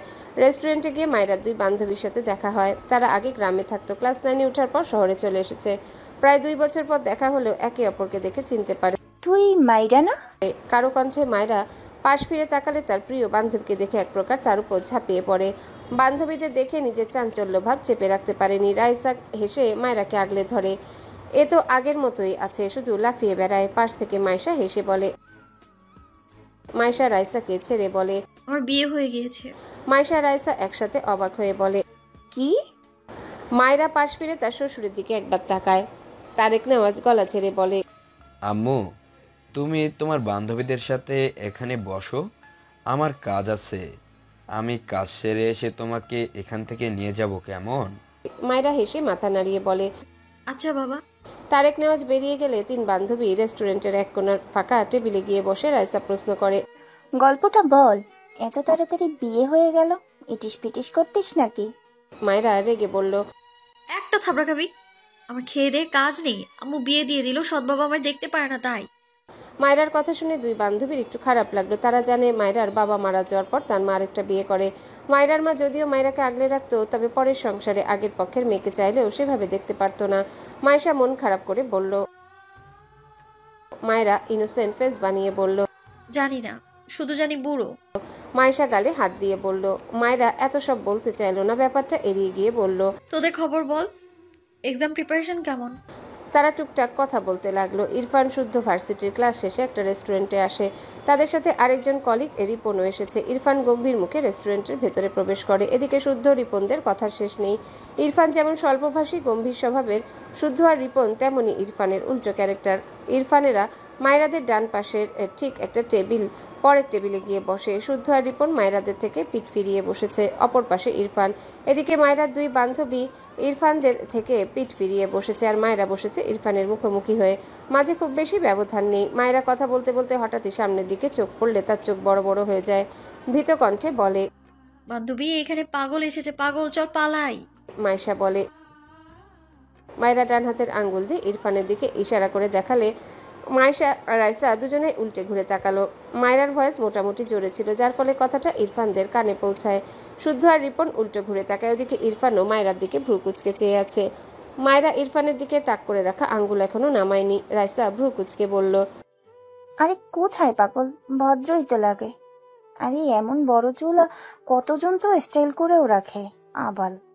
কথাটা বলে এদিক ফিরে মায়েরার দিকে তাকালে দেখলো মায়েরা এখনো হাবার মতো ইরফানের দিকে আঙ্গুল তাক করে আছে। রাইসা নিজের কপালে একটা বাড়ি মেরে মায়েরার হাত নামিয়ে দিয়ে বলে, আরে এভাবে আঙ্গুল তুলে আছিস কেন? কি বলবে মানুষ, আজব তো। ইরফান শক্ত চোখে মায়েরার দিকে চেয়ে আছে। শুদ্ধ ভ্রু কুচকে বিড়বিড় করে বলল, যাক, কেউ একজন তো চিনতে পারলো আমাদের সাথে এক পাগল ঘোরাঘুরি করে। ইরফান হঠাৎই বসা থেকে দাঁড়িয়ে যায়। রিপন শুদ্ধর পিঠে একটা থাপ্পড় দিয়ে বলে, এমনিতেই রেগে আসে, শুনলে তোর 12টা আগে বাঁচাবে। কথাটা বলে নিজেও দাঁড়িয়ে ইরফানের পাশে এসে দাঁড়ায়। ইরফান হাত মুষ্টিবদ্ধ করে মায়রার দিকে চেয়ে যেন টুপ করে গিলে খাবে। মায়রা ভীত চোখে ইরফানের দিকে তাকিয়ে আছে, ভয়ে কাঁপছে। পাগলকে পাগল বলে খেপিয়ে দিয়েছে, এখন তার কি হবে? শুদ্ধ একবার মায়রার দিকে তাকালো আর একবার ইরফানের দিকে। মায়রাকে দেখে বাচ্চাই লাগলো। এই বাচ্চাটা না বুঝে বলেছে, কিন্তু তার ভাইটা না বুঝে এই বাচ্চাকে এখন কি করবে সেটাই তার ভাবনায়। ইরফান মায়রার দিকে এগিয়ে যেতে নিলে শুদ্ধ দ্রুত ইরফানের সামনে দাঁড়িয়ে বলে, মেয়েটা ছোট, এখানে চিনকেট করিস না, বাদ দে, না বুঝে বলে ফেলেছে। আমি তো বলেছি তুই তামিল মুভির নায়ক। ইরফান রেগে চিৎকার করে বলে, ওর সাহস কি করে হয় আমাকে এভাবে বলার? মায়রা চোখ বড় বড় করে নিজেকে গুটিয়ে নেয়। ইরফান শুদ্ধকে ধাক্কা দিয়ে মায়রার দিকে এগিয়ে আসলে মায়রা ভয় একদম কোনায় গিয়ে গুটিসুটি মেরে নিচে লুকাতে চায়, কিন্তু লুকানোর মতো জায়গা না পায় একদম কোনায় গুটিসুটি মেরে দোয়াদুরুদ পড়তে লাগলো। মাইশা রাইসা দুজনেই আহাম্মক হয়ে তাকিয়ে আছে। ইরফান মায়রার পাশ বরাবর দাঁড়িয়ে বলে, হে ইডিয়েট গার্ল, বাইরে বেরিয়ে এসো। মায়রা কেঁদে দিবে প্রায়, ভীত স্বরে বলে, দোস্ত আমায় বাঁচা, এই পাগলটা আমায় মেরেই ফেলবে। ইরফানকে আবারও পাগল বলার আগে টেবিলের উপর ধুপ করে একটা পাঞ্চ মারে। আশেপাশে মানুষ সার্কাস দেখছে বসে বসে। ইরফান রেগে বলে, বেরিয়ে এসো, নয়তো। মায়রা মাথা উঁচু করে রেগে বলে, একদমই করবেন না। আমার কিন্তু বেশি বয়সের একটা জামাই আছে, বয়স বেশি তাই বুদ্ধিও বেশি, আপনাকে একদম উড়িয়ে দেবে বলে দিলাম। মায়রার কথায় শুদ্ধ রিপন ভ্যাবাচাকা খেয়ে যায়। ইরফান ভ্রু কুচকে বলে, হোয়াট? মায়রা বিড়বিড় করে বলে, শালা ইংরেজ, আবার ইংলিশ ছাড়ছে। এই ব্রিটিশকে কেউ বাংলাদেশ থেকে বের করে দেয় না কেন? উফ। রাইসা মাইশা দুজনেরই মাথা ফাটাতে ইচ্ছা করছে। এই মায়রা আর শুধরালো না। বিয়ে হয়েছে তবুও এমনই থেকে গিয়েছে। এর বুড়ো জামাই একে সামলায় কিভাবে? রাইসা ইরফানের দিকে তাকিয়ে বলল, ভাইয়া ওর হয়ে আমরা সরি, আসলে ও না বুঝে বলে ফেলেছেন। মায়রা রাইসার কথায় রেগে বলল, আরে তোরা কেন সরি বলছিস? জানিস সেই পাগল 2 দিন আগে আমায় অ্যাক্সিডেন্ট করিয়েছিল। আরে এ তো ইংরেজ, বাংলাদেশ থেকে বের করে দিতে হবে, আর তোরা সরি বলছিস? মূর্খের দল সব। মায়রার কথা শুনে তার দুই বান্ধবী তার দিকে রেগে তাকালো। উফ, এই মেয়েটার মুখ বন্ধ হয় না কেন বুঝে পায় না। ইরফানের শরীরে যেন আগুন ধরিয়ে দিচ্ছে মায়রার প্রতিটা কথা। শুদ্ধ ঢোক গিলে ইরফানকে জোর করে টেনে কয়েক পা পিছিয়ে নিয়ে আসে। মায়রা যখনই দেখলো ইরফান একটু পিছিয়েছে, অমনি বসা থেকে দাঁড়িয়ে কোণা থেকে বেরিয়ে আসে। এক দৌড়ে চলে যাবে, তার আগে ইরফান এগিয়ে এসে মায়রার হিজাব টেনে ধরে। মায়রার পা থেমে যায়। কি সুন্দর করে হিজাব বেঁধেছিল, সব পিন ছুটে গেল বোধহয়। মাথা থেকে হিজাব ছুটে গেলে তার শরীরে তো কিছুই থাকবে না। সে ভয়ে মায়রার পা থেমে যায়। শুদ্ধ পাশ থেকে ইরফানের শরীরে হাত বুলিয়ে বলছে, ছেড়ে দে রে, দেখ মানুষ তাকিয়ে আছে। ইরফান রেগে বলে, এই এডিয়েট আমায় ভুলভাল পদবি দিয়ে যাচ্ছে, ওকে আমি ছাড়বো না। ওর লাইফটা জাস্ট হেল করে দিব আমি, স্টুপিড গার্ল। মায়রা ইরফানের কথার মাঝে সুযোগ বুঝে একটু এগিয়ে এসে ইরফান যে হাতে তার হিজাব টেনে ধরেছে সে হাতে তার দু হাত দিয়ে গায়ের জোরে খামচি দিয়ে ধরে। ইরফান রাগান্বিত চোখে ভ্রু কুচকে তাকায় মায়রার দিকে। মায়রা ভেবেছিল এই কাজ করলে লোকটার হাত আলগা হবে, সেই সুযোগে সে পালাবে, কিন্তু এই লোকটা তো নির্বিকার। মায়রার নিজেরই হাত ব্যথা হলো। এই লোকের কোনো ভাবান্তর নেই। মায়রা অবাক চোখে ইরফানের দিকে চেয়ে ইরফানের হাত থেকে তার হাত সরিয়ে নিল। আজ সে শেষ, ঢোক গিলল, মুখ ফসকে বলে ফেলে, আপনার চামড়া বুঝি গন্ডারের? বলেই নিজের মুখ চেপে ধরল। তার বেফাস কথা যে শুধু মুখ ফসকে বেরিয়ে যায়, জমের সামনে দাঁড়িয়েও কথার লাগাম টানতে পারে না। ইরফান মায়রার হিজাবের কোণা ছেড়ে মায়রার বাম হাত শক্ত করে ধরে। মায়রার মাথায় কিছু আসছে না। ওদিকে মাইশা রাইসা নিজেরাও বুঝতে পারছে না কি করবে। এই মেয়েটার এসব বদভ্যাস আগে গ্রামে দেখাতো, তা না হয় মানে যায়। শহরে এসে অপরিচিত একজনের সাথে এমন কেন করছে? ভয় ডর কিছুই নেই নাকি? মায়রা ভয়ে ভয়ে ইরফানের দিকে তাকিয়ে বলে, দেখুন আমার ছাড়ুন বলছি, আমার বুড়ো জামাই কিন্তু আপনাকে ছেড়ে দিবে না বলে দিলাম। ইরফান মায়রাকে টেনে বাইরে নিয়ে যেতে চায়। এই ইডিয়েটকে আজ সে একটা শিক্ষা দিয়েই ছাড়বে। মায়রা হঠাৎই মেঝেতে বসে পড়ে। ইরফান মায়রার হাত শক্ত করে ধরে রেগে তাকায়। শুদ্ধ আর রিপন হাঁ করে চেয়ে আছে মায়রার দিকে। এটা কি ভাই? মায়রা ইনোসেন্ট ফেস বানিয়ে শুদ্ধর দিকে তাকিয়ে বলে, ভাইয়া আপনাকে দেখেই বুঝেছি আপনি হাই লেভেলের ভালো, দয়া করে আমার বাঁচান, আপনার ওই পাগল বন্ধুর হাত থেকে বাঁচান প্লিজ। শুদ্ধ চোখ বড় বড় করে তাকালো মায়রার দিকে। কি সাংঘাতিক মেয়ে, কন্টিনিউয়াসলি ইরফানকে পাগল বলে যাচ্ছে, আবার তাকে পামও দিচ্ছে যেন বাঁচিয়ে দেয়। শুদ্ধ মনে মনে হাসলো। কোন বুড়ার বউ এই মেয়ে? তার তো দুঃখ হচ্ছে সেই বুড়োর জন্য। ভাবনা রেখে ইরফানের হাত ধরে বলে, আরে বাচ্চা মেয়ে, ছেড়ে দে। ইরফান মায়রার হাত ছাড়ল ঠিকই, কিন্তু আবারও মায়রাকে ধরতে গেলে মায়রা দ্রুত বসা থেকে উঠে এক দৌড় দেয়। ছাড়া পেয়েছে 1 সেকেন্ডের জন্য, সেই সুযোগকে কাজে লাগাবে না? কোনো দিকে না তাকিয়ে এক দৌড়ে বাইরে বেরিয়ে যায়। ইরফানের হাত ফসকে যায়। মায়রা ততক্ষণে রেস্টুরেন্টের বাইরে চলে গিয়েছে। ইরফান শক্ত চোখে মায়রার দিকে তাকিয়ে থাকে। শুদ্ধ হা করে মায়রার দৌড়ে পগার পার হওয়ার দৃশ্য দেখলো। বাদরের দৌড়ের স্পিড এই মেয়ের চেয়ে কম হয়তো। চোখের পলকে হাওয়া। ইরফান রাগে গজগজ করতে করতে শুদ্ধর শার্টের কলার ধরে বলল, ওকে ছাড়বো না আমি। আমার সাথ ধরে বলছিস ওকে ছাড়বো না? এসব কোন নীতি ফলো করিস বলবি? ইরফান বিরক্তির রাগে শুদ্ধর কলার ছেড়ে হনহন করে রেস্টুরেন্ট থেকে বেরিয়ে যায়। রিপন টেবিলে বসে যে সার্কাস দেখছিল এতক্ষণ। শুদ্ধ পাশ ফিরে একবার মায়রার বান্ধবীদের দিকে তাকালো। মায়েশাও এদিকে তাকালে শুদ্ধর সাথে চোখাচোখি হয়। শুদ্ধ চোখ সরিয়ে নিয়ে রিপনের পাশে গিয়ে বসে। রিপন একটা স্যান্ডউইচে কামড় বসিয়ে বলে, তোর ভাই কই গেল? শুদ্ধ ডান হাতের শার্টের হাতা গুটাতে গুটাতে বলে, যেখানে খুশি যাক, আমার পেট আগে ভরায়, সারাদিন পেটে কিছু পড়েনি। রিপন অপর পাশে খেয়াল করে দেখলো সেই মেয়ের দুই বান্ধবীর মাঝে একজন শুদ্ধর দিকে তাকিয়ে আছে তো আছে। রিপন মিটিমিটি হেসে বলল, আই থিঙ্ক তোকে দেখে একজন ক্রাশ খাইছে মামা। শুদ্ধ বিরক্ত হয়ে বলে, খেতে দে। রিপন ভ্রু কুচকে বলল, তুই একটা চান্স নে, বাচ্চা মেয়ে পুরোই মা। শুদ্ধ রেগে তাকায় রিপনের দিকে। রিপনের মুখে লাগাম টানে। শুদ্ধ গম্ভীর গলায় বলে, মেয়েদের রেসপেক্ট করতে না জানলে ওদের নিয়ে কথাই বলবে না। রিপন বোঝানোর সুরে বলে, আরে আমি তো তোর ভালোর জন্যই বলছি, নেগেটিভ মিন করে কিছু বলিনি। শুদ্ধ খেতে খেতে বলে, তোকে চেনে আছে, নতুন না, আর আমাকে এইসবে জড়াবে না। সময় মতো সোজা বিয়ে করে নেব। রিপন ভ্রু কুচকে কিছু বলার আগে শুদ্ধ আবারও বলে, অ্যান্সার পাবি না, তুই চুপচাপ খেয়ে নে, আমাকেও খেতে দে। রিপন আর কিছু বলল না। মায়রা রেস্টুরেন্ট থেকে দৌড়ে বেরিয়ে দেখে তারেক নেওয়াজ রেস্টুরেন্টের ভেতর ঢুকছে। মায়রা দ্রুত তার শ্বশুরের হাত ধরে বলে, বাবা আমাদের কথা শেষ, বাড়ি চলুন। তারেক নেওয়াজ কিছু বলার আগেই মায়রা নিজে টেনে নিয়ে যায় তার শ্বশুরকে। তারেক নেওয়াজ ভ্রু কুচকে বলে, বিল দিয়ে আসি আম্মু। মায়রার পা থেমে যায়। পিছনে ফিরে দেখলো রেস্টুরেন্টের দরজার পাশে ইরফান দাঁড়িয়ে। অসম্ভব, আর ওদিকে যাওয়া যাবে না। মেকি হেসে বলল, বাবা ওদের আমি পরে দিয়ে দিব, আপনি আমায় বাড়ি নিয়ে চলুন প্লিজ। তারেক নেওয়াজ ভ্রু কুচকে বলে, তোমার কি কোনো প্রবলেম হয়েছে আম্মু? মায়েরা আমতা আমতা করলো। সে কি বলবে? তার ছেলের বউ বাইরে এক ছেলের সাথে ঝামেলা বাঁধিয়ে এসেছে। হঠাৎই পেটে হাত দিয়ে বলল, বাবা আমার মারাত্মক বাথরুম পেয়েছে, প্লিজ চলুন। তারেক নেওয়াজ থতমত খেয়ে বলল, আচ্ছা আম্মু চলো। মায়েরা একবার উকি দিয়ে দেখলো ইরফান এদিকেই আসছে। তাকে এখনো দেখেনি। সে দৌড়ে গাড়ির অপর পাশে গিয়ে বসলো। তারেক নেওয়াজ মায়েরার ব্যবহারে খানিকটা অবাক হয়েছে। মেয়েটা বেশ চঞ্চল, গ্রামের মেয়ে একটু একটু এমন হয়।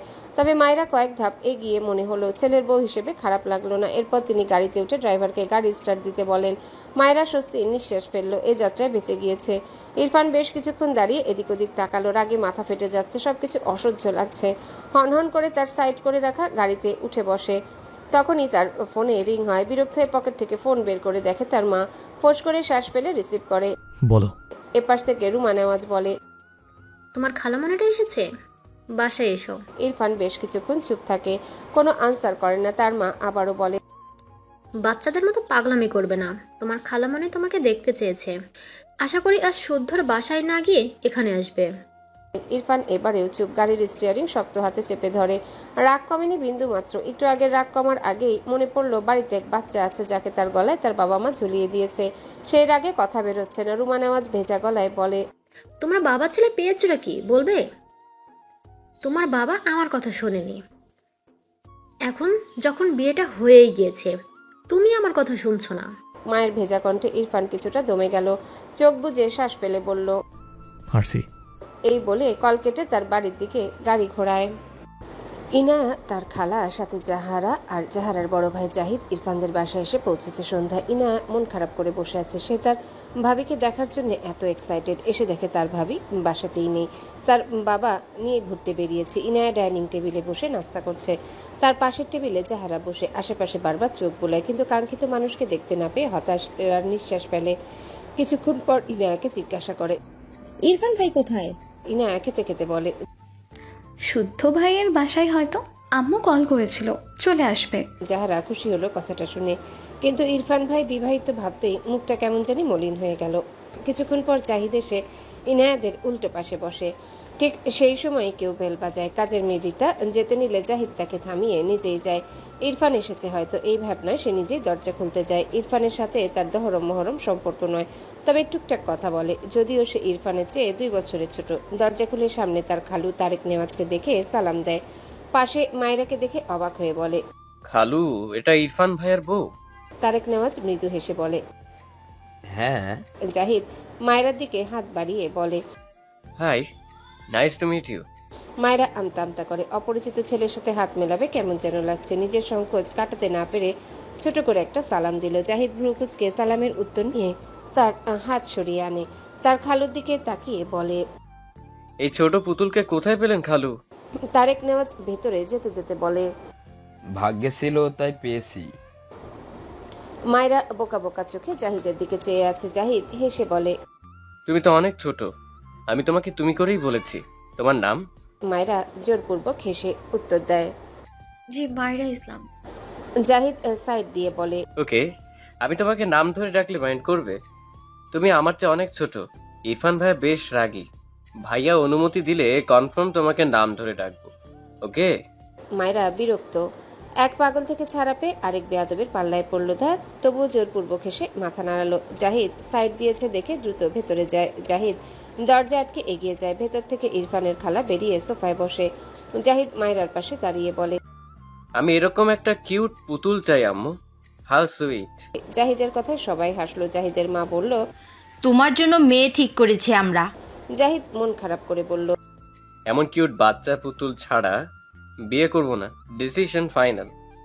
জাহিদের কথায় মায়রা বেশ বিব্রত বোধ করছে। এতগুলো মানুষ কারা কাউকে চিনতে পারছে না। মেয়েটা ইনার পিঠ সমান চুলগুলো ছেড়ে দেয়া, এসে গোসল করেছে, চুল ভেজা তাই ছেড়ে রেখেছে। খাবার শেষে বসে থেকে উঠে দাঁড়ালো। মায়রার পাশে এসে দাঁড়িয়ে জাহিদের দিকে তাকিয়ে বলল, জাহিদ ভাইয়া, আমার ভাবি থেকে নজর দিও না তো, যাও। ইনায়ের কথা শুনে জাহিদ ইনোসেন্ট ফেস বানিয়ে তার মায়ের পাশে গিয়ে বসে হেসে বলল, ওহো ইনায়া, আমি তোমার ভাবির দিকে নজর দিইনি, তোমার ভাবির মতো একজনকে চেয়েছি। ইনায়া মায়েরার দিকে তাকিয়ে বলল, মাশাল্লাহ, তুমি এত সুন্দর ভাবি, আমার তো মেয়ে হয়েও হিংসা হচ্ছে। মায়েরা খুবই বিব্রত বোধ করছে। এরা সবাই তাকে কি এখন জাদুঘরে রাখবে নাকি? একটু না হয় ফর্সায়। মায়েরার মনে হলো এরা তাকে পাম দিয়ে ফোলাতে চাইছে। অনেকক্ষণ তো চুপ থাকলো, এখন কথা না বললে পেট ফেটে যাবে। মেকি হেসে বলল, তোমরা এই বাসার কে আমি জানি না, তবে তোমরা সবাই আমায় পাম দিচ্ছ, আমি ধরে ফেলেছি সেটা। মায়েরার কথা শুনে সবাই অবাক হয়ে তাকালো। নতুন বইয়ের মুখে এমন একটা কথা শুনে সবাই একটু অবাক হয়েছে। মায়েরা সবার এক্সপ্রেশন দেখে বুঝলো না সে কি ভুল কিছু বলে ফেললো। ইনা হেসে বলল, মোটেও পাম দিচ্ছি না, তুমি আসলেই খুব সুন্দর। এর মাঝে ইরফানের মা ঘর থেকে বেরিয়ে এসে বলে, কি হয়েছে? ইনা মায়েরার হাত ধরে বলে, আম্মু, ভাবি অনেক কিউট। তা আমি কি করব? মায়ের কথা ইনায়ের মুখ চুপসে গেল। ইনায়া তার বাবার দিকে তাকালে দেখলো তার বাবা তার দিকে গম্ভীর মুখে চেয়ে আছে। ইনায়া বুঝলো না মা এইভাবে কথা বলছে, বাবা ওভাবে দেখছে। তার ট্যুরের ব্যাপার কি ভাইয়া বলে দিয়েছে? আপাতত এই ভাবনা রেখে মায়েরার দিকে তাকিয়ে বলল, তুমি কিসে পড়ো ভাবি? মায়েরা মৃদু হেসে বলল, আমি এবার এসএসসি দিব। তুমি আমার বরের বোন তাই না? আমার শাশুড়িকে আম্মু ডাকলে তাই ধরে ফেলেছি। জাহারা, জাহিদ আর ইনায়ার খালার সবার দিকে হাত দিয়ে দেখিয়ে বলে, ওনারা সবাই কারা? আমাকে পরিচয় করিয়ে দাও তো আপু। মায়েরার কথা শুনে ইনায়া হাঁ করে তাকালো। দেখে মনে হচ্ছে মায়েরা তার বান্ধবী। মেয়েটার মাঝে কোনো সংকোচ নেই। ইনায়ার ভালোই লাগলো। তবে মায়েরা এসএসসি দিবে শুনে অনেক অবাক হলো। এত ছোট, সে এবার এইচএসসি দিবে। তার এত বড় ভাইয়ের বউ তার চেয়েও 2 বছরের ছোট। হাই আল্লাহ! অতঃপর বলে, তুমি তো অনেক ছোট, আমার চেয়েও ছোট। মায়েরা হেসে বলল, জি আপু, আসলে তোমার ভাই বুড়ো, সেই হিসেবে আমি একটু ছোটই। মায়েরার কথা শুনে প্রত্যেকে হাঁ করে চেয়ে আছে। ইরফানের খালার মায়েরাকে পছন্দ হলো না, বিরক্ত হয়ে বলল, এই বাচাল মেয়েকে কোথা থেকে তুলে এনেছো আপা? রুমা নেওয়াজ কোনো কথা বলল না। তারেক নেওয়াজ গম্ভীর গলায় বলল, আমার বৌমাকে নিয়ে বাজে কমেন্ট করবে না কেউ। তারেক নেওয়াজের কথায় জাহারার মা চুপ হয়ে গেল, কিন্তু মায়েরা হেসে এগিয়ে এসে বলল, আন্টি, আপনি আমার বাচাল বলে আমি খুবই খুশি হয়েছি। আপনি জানেন আমি পেটে কথা জমিয়ে রাখতে পারি না বলে আমার হার্ট আপনাদের চেয়ে অনেক ভালো। আমি গ্যারান্টি দিচ্ছি, এক্ষুনি পরীক্ষা করলে আমার হার্ট সবচেয়ে ভালো পাওয়া যাবে। মায়রার কথায় ইরফানের খালা বিরক্ত হলো। পাশ থেকে জাহিদ হাততালি দিয়ে বলল, কারেক্ট বলেছো, তুমি মারা। মায়রা ভ্রু কুচকে বলল, মারা কি? জাহিদ হেসে বলল, তোমার নাম? মায়রা মুখ বাঁকিয়ে বলল, আমার নাম মায়রা, নট মারা। জাহিদ মাথা চুলকে বলল, ও সরি, বলতে ভুলে গিয়েছিলাম। জাহারা বিরক্ত, চরম বিরক্ত মায়রার উপর। কেন যেন ভীষণ রাগ লাগছে। ইচ্ছে করছে মায়রার গালে ঠাস ঠাস করে থাপ্পড় লাগিয়ে দিতে। কেন এমন ইচ্ছে তার মাঝে উদয় হলো বুঝলো না। বিড়বিড় করলো, ঢঙ্গি একটা, অসহ্য। ইনায়া মায়রাকে টেনে জাহারার সামনে নিয়ে গিয়ে বলল, ভাবি, এটা আমার খালাতো বোন জাহারা। মায়রা হেসে জাহারার দিকে হাত বাড়িয়ে দিলে জাহারা বিরক্ত চোখে তাকালো মায়রার দিকে। মায়রা জাহারার এমন বিরক্তি এক্সপ্রেশনে হেসে বলল, তুমি কি আমার বেশি কথা নিতে পারছো না বলে বিরক্ত? ঘরে আমার ব্যাগে তুলো আছে, একটু পর তোমাকে এনে দিব, কেমন? আসলে আমি বেশিক্ষণ চুপ করে থাকতে পারি না তো, সরি আপু। জাহারা দাঁতে দাঁত চেপে মায়রার দিকে তাকিয়ে আছে। ইনায়া জাহারার কাণ্ডে কিছু বুঝলো না, এখানে কিছু বললো না। আর এদিকে মায়রা তো ফটাফট মুখের উপর সত্যিটা বলে দেয়। ইনায়া যত দেখছে ততই অবাক হচ্ছে। মায়রাকে নিয়ে তার খালার সামনে গিয়ে বলল, এটা আমার খালামণি। মায়রা ইরফানের খালাকে সালাম দিয়ে বলল, আন্টি মানে খালা। এর আগে আন্দাজে বললেও ঠিকই বলেছি, তাই না খালামণি? ইরফানের খালা ভ্রু কুচকে মায়রার দিকে চেয়ে আছে। বিরক্তির সীমা পার করছে এই মেয়ে। এরই মাঝে আবারও বেল বাজলে জাহারা বসা থেকে দাঁড়িয়ে যায়। একটু আগে ইনায়ার কাছে শুনেছে ইরফান আসবে, তাই কাউকে সুযোগ না দিয়ে দ্রুত পায়ে সে দরজা খুলে দিল। ইরফানকে দেখে মিষ্টি হেসে বলল, কেমন আছো ইরফান ভাই? ইরফান একবার ভেতরে তাকালো, সবাইকে ডাইনিং এ বসে থাকতে দেখলো। এরপর জাহারার দিকে তাকিয়ে ভেতরে যেতে যেতে ছোট করে বলল, ভালো। জাহারার মন খারাপ হলো। সে কেমন আছে এটা একবার জিজ্ঞাসা করলে কি এমন হতো? ইরফান তার খালার সাথে কথা বলার জন্য সেদিকে এগিয়ে যায়। তার খালার সামনে তার উল্টো ঘুরে কেউ দাঁড়িয়ে। ইরফান বিরক্ত হয়ে তার খালার দিকে তাকালো। অসুবিধা হলো না, কারণ মেয়েটা তার বুক সমান, বেশ খাটো। না, মেয়েটা খাটো না, হয়তো ইরফানের হাইটটাই একটু বেশি, তাই সেভাবে তার খালাকে একটা সালাম দিল। মায়েরা একদম তার পেছন থেকে কারো গমগমে কণ্ঠে সালাম শুনে ভ্রু কুচকে পেছনে ফিরে তাকায়। ইরফানকে দেখে মায়েরা চোখ বড় বড় হয়ে যায়, ভয়ে আতঙ্কে এক চিৎকার দেয়, দু হাতে মুখ চেপে ধরে। পেছন দিকে পড়তে পড়তে ডান হাতে সোফার কোণা ধরে নিজেকে সামলে নেয়। ইরফান ভ্রু কুচকে মায়েরার দিকে চেয়ে আছে। মায়েরা ভয়ে ঢোক গিলছে বারবার। সবাই বুঝলো না মায়েরা এভাবে চিৎকার দিল কেন। তারেক নেওয়াজ বসা থেকে উঠলেন, এগিয়ে এসে বললেন, কি হয়েছে আম্মু? ইনায়া মায়েরাকে ধরে বলল, কি হয়েছে ভাবি? মায়েরা ভীত চোখে ইরফানের দিকে চেয়ে ঢোক গিলে কাপা কণ্ঠে বলল, পাগলটা আমায় ফলো করতে করতে বাসায় চলে এসেছে, বাঁচাও কেউ আমায়। মায়েরার কথা কেউ কিছুই বুঝলো না। ইরফানের চোখ মুখের রং পাল্টে গিয়েছে। হঠাৎই মায়েরার হাত শক্ত করে ধরে মায়েরাকে টানতে টানতে বাইরের দিকে নিয়ে যেতে থাকে। সবাই হতভম্ব হয়ে চেয়ে আছে, কি হচ্ছে সব? মায়েরা ইরফানের হাতে তার অপর হাত দিয়ে সমানে খামচি দেয়, রেগে বলে, ছাড়ুন বলছি, ছাড়ুন আমায়। অসভ্য লোক, অন্যের বুকে টাচ করতে লজ্জা করে না? ইরফানকে মুহূর্তের মধ্যেই দরজা খুলে মায়েরাকে এক প্রকার ছুঁড়ে ফেলে মায়েরার মুখের উপর ঠাস করে দরজা বন্ধ করে দেয়। মায়েরা ভয়ে কেঁদে দিয়েছে, চোখ থেকে পানি গড়িয়ে পড়ছে। এই লোকটা তাকে এভাবে বের করে দিল কেন? ইরফানের পেছন থেকে তারেক নেওয়াজ রেগে বলে, তুমি ওকে বের করে দিলে কেন এভাবে? ইরফান তার বাবার দিকে তাকিয়ে বলে, কারণ ওই এডিয়েট। তাছাড়া জায়গা থেকে পাশে ঢুকতে দাও কেন? জাহিদ পাশ থেকে বলল, ভাইয়া, যাকে তাকে কাকে বলছো? ওই পুতুলটা তো তোমার বউ। নিজের বউকে নিজেই চিনছো না? ইরফান ভ্রু কুচকে তাকালো জাহিদের দিকে, অদ্ভুতভাবে বিড়বিড় করলো, বউ? তারেক নেওয়াজ দ্রুত দরজা খুললেন। মায়েরা ভেজা চোখে তাকিয়েছিল দরজার দিকে। দরজা খুলতে দেখে মুখে হাসি ফুটলো। দ্রুত ভেতরে এসে ইরফানের হাত ধরে টেনে বলে, এ পাগল বের হ, এটা আমার শ্বশুর বাড়ি। আমার বাড়ি থেকে আমাকেই বের করে দে, কত বড় সাহস! মায়েরার কাণ্ডে সকলে অবাক হয়ে তাকায়। সবচেয়ে বেশি অবাক হয় ইরফানের খালারা। নিজের বরকে এভাবে বলছে কেন? জাহারা এগিয়ে এসে রেগে বলে, এই মেয়ে কি করছো? তারেক নেওয়াজ নরম কণ্ঠে বলল, আম্মু ওকে ছাড়ো। মায়েরা ভাঙা গলায় বলল, আব্বু আপনি দেখেছেন না অন্যের বাড়ি এসে এই পাগল কেমন পাগলামো করছে? আপনার ছেলের বউকে বের করে দিয়েছে, কত বড় সাহস তার! ইরফান ক্রোধান্বিত চোখে মায়েরার দিকে চেয়ে তার সহ্যের সীমা পার করে দিয়েছে এই মেয়ে। রেগে মেগে মায়েরাকে একটা ধাক্কা দিয়ে মায়েরার ডান গালে একটা শক্তপোক্ত থাপ্পড় বসিয়ে দিল। মায়েরা উল্টে পড়তে নেয় পিছনে। ইরফানের মা এসে দাঁড়ানোয় মায়েরা ইরফানের মায়ের সাথে গিয়ে ধাক্কা খায়। রুমা নেওয়াজ রেগে মায়েরাকে টেনে মায়েরার একই গালে কষিয়ে আরেকটা থাপ্পড় মেরে দেয়। মায়েরা তাল সামলাতে না পেরে ঠাস করে পড়ে যেতে নেয়। জাহিদ দৌড়ে এসে ধরতে নিলে তার আগে ইনায়া মায়েরাকে ধরে নেয়। মায়েরা ফুপিয়ে ওঠে। একই গালে মা ছেলে থাপ্পড় খেয়ে মাথা পুরো ঝিমঝিম করছে, চোখ দিয়ে টপ টপ করে পানি পড়ে। ওভাবে বিড়বিড়িয়ে বলে, শাশুড়িটা একদম দাজ্জালের মতো, ছেলেটাও হুবহু তেমন। কি শক্ত হাত মাইরি, উফ গালটা জ্বলে গেল রে। কথাগুলো শুধু ইনায়া শুনতে পেয়েছে। সে মায়েরার পিঠে হাত বুলিয়ে দিতে লাগলো। অবাক হলো মেয়েটা। এত জোরে মার খেয়েও এই মেয়ের মুখ বন্ধ হয় না। রুমা নেওয়াজের কাজে সকলে হতভম্ব। তারেক নেওয়াজ রেগে চিৎকার দিয়ে বলে ওঠে, রুমা।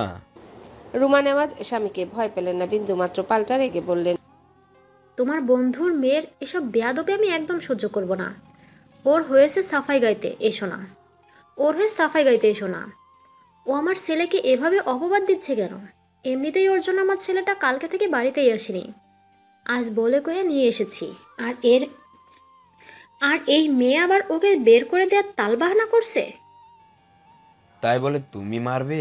রুমা নেওয়াজ কিছু বলল না, একটু থেমে বলে উঠল, আমার ছেলেকে পুতুল পেয়েছো তুমি? জোর করে বন্ধুর মেয়ের সাথে বিয়ে করিয়ে দিয়েছো তো দিয়েছো এমন একটা বেয়াদব মেয়ের সাথে, যে আমার ছেলেকে অপবাদ দিয়েই যাচ্ছে। তুমি আর তোমার বন্ধুর মেয়ে চাইছো আমার ছেলেটা আমার থেকে দূরে থাকুক? ওর ভার্সিটি এখান থেকে দূরে বলে এখানে থাকতে চায় না, ভার্সিটির কাছে বাসা নিয়ে থাকতে চায়। আমি পারি না। আমার ছেলে আমার কাছে ছাড়া হলে আমি কিভাবে থাকবো? কত বলে কয়ে এখানে রেখেছি। তোমার ছেলে যা রাগ জেদ, একবার বাড়ি থেকে বের হলে দেখবে আর আসবেই না। তোমরা সবাই তো ভালোই থাকবে, আমি মা, আমার কষ্ট শুধু আমারই হবে। কথাগুলো বলতে বলতে রুমা নেওয়াজের চোখ ভিজে যায়। তারেক নেওয়াজ দীর্ঘশ্বাস ফেললেন। ইরফান এগিয়ে এসে তার মাকে আগলে সোফায় বসিয়ে দিল।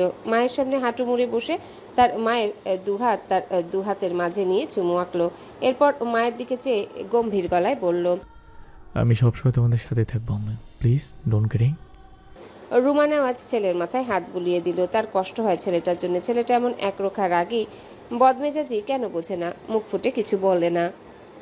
হাজারো কষ্ট পেলেও মুখ ফুটে বলে না, শুধু রাগ দেখায়।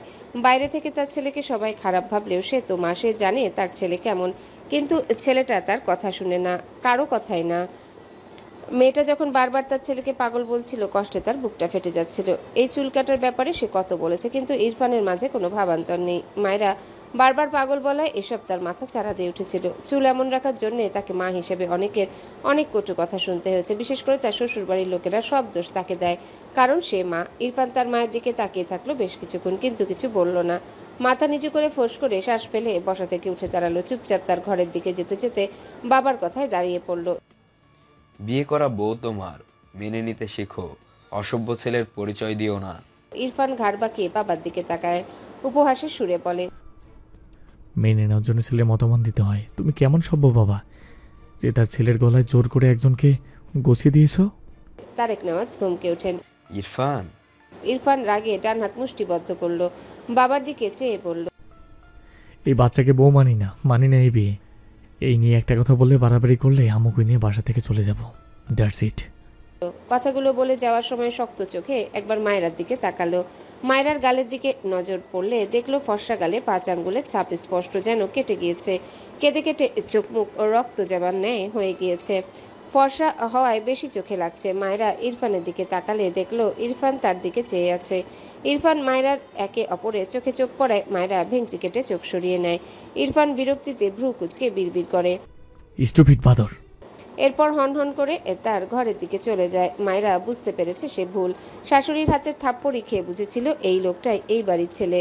সবচেয়ে বড় কথা তার স্বামী, না স্বামী নয়, এটা হলো তার অস্বামী। বারবার তাকে অস্বীকার করে। একদিন সেও বলবে, এই যে অসভ্য লোক, কান খুলে শুনুন, আমি আপনাকে স্বামী হিসেবে মানি না। কথাগুলো বিড়বিড় করছে আর চোখ দিয়ে টপ টপ করে পানি পড়ছে। পুরো ডাইনিং জুড়ে থমথমে। একে একে সবাই সবার ঘরে চলে যায়। যাহারা বিরক্ত চোখে কিছুক্ষণ মায়েরার দিকে চেয়ে সেও চলে যায়।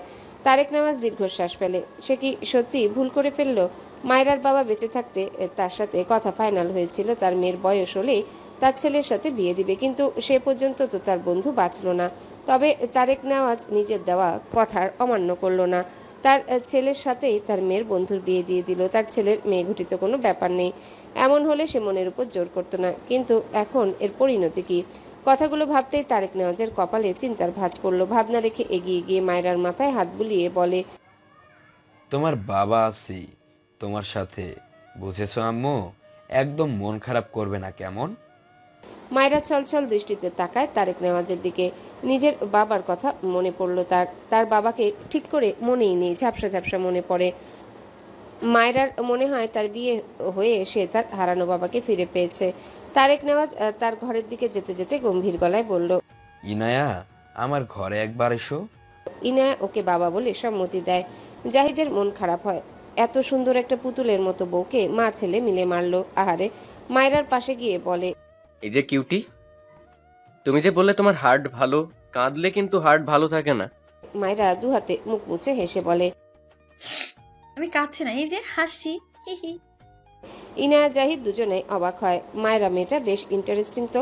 জাহিদ হেসে বলে, তুমি খুব ভালো মাইরা। মায়েরা বিরক্ত হয়ে বলল, আপনি না বললেও আমি জানি আমি ভালো। আপনি কি ভাবছেন আমায় মা ছেলে মেরে গেল অমনি আমার দোষ? কখনো না। আমি ভালো বলেই মেরেছে, বুঝলেন? আসলে পৃথিবীতে ভালো মানুষের কদর নেই, সেটাই প্রমাণ হলো। মায়েরার কথা ইনায়া জাহিদ দুজনেই অবাক হয়। কি মেরে বাবা, স্বামী শাশুড়ির হাতে মার খেয়ে স্বামীর মুখে এসব শুনেও এ তো দিব্যি কাঁদছে আর হাসছে। মায়েরা কিছু না বলে তার ঘরের দিকে যেতে যেতে বলে, বাই বাই, আবার দেখা হবে। ইনায়া হাঁ করে তাকিয়ে আছে। একে কেন্দ্র করে এত কাহিনী। মারও খেয়েছে এই মেয়ে, এখন এমনভাবে কথা বলছে যেন দুঃখ তাদের। আর মায়েরা হইল এই পৃথিবীর সবচেয়ে সুখী মানুষ। ইনায়া মাথা ভর্তি চিন্তা নিয়ে তার বাবার ঘরের দিকে গেল। জাহিদও অবাক হয়ে ঘরে গেল। এদিকে মায়েরার বারবার গাল গড়িয়ে চোখের পানি মুছতে ব্যস্ত, আবার মুখে হাসি, ভাঙা গলায় বিড়বিড় করে, অস্বামী একটা। আমাকে বলে এই বাচ্চাকে বউ মানি না, আমি মানি না এই বিয়ে। একদিন তার সব চুল কেটে তাকে টাক করিয়ে আমিও বলবো এই টাকলাকে আমি বর হিসেবে মানি না, না না, মানি না এই বিয়ে আমি। হ্যাঁ, আমায় চেনে না সে। ইনায়া তার বাবার ঘরের সামনে গিয়ে বলে, বাবা আসবো? তারেক নেওয়াজ ইজি চেয়ারে বসে চোখ বুজে আছে।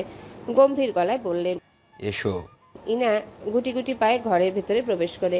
বাবার সামনে গিয়ে দাঁড়ালে তারেক নেওয়াজ উঠে দাঁড়ায়। ইনায়া ভয় পাচ্ছে সে ট্যুরের ব্যাপারে বাবা জেনেছে কিনা, জানলে খুব বকবে। তারেক নেওয়াজ বেশ কিছুক্ষণ ইনায়ার দিকে তাকিয়ে থেকে হঠাৎই ইনায়ার ছেড়ে রাখা ওড়নার এক পাশ তুলে মেয়ের মাথা ঢেকে দেয়।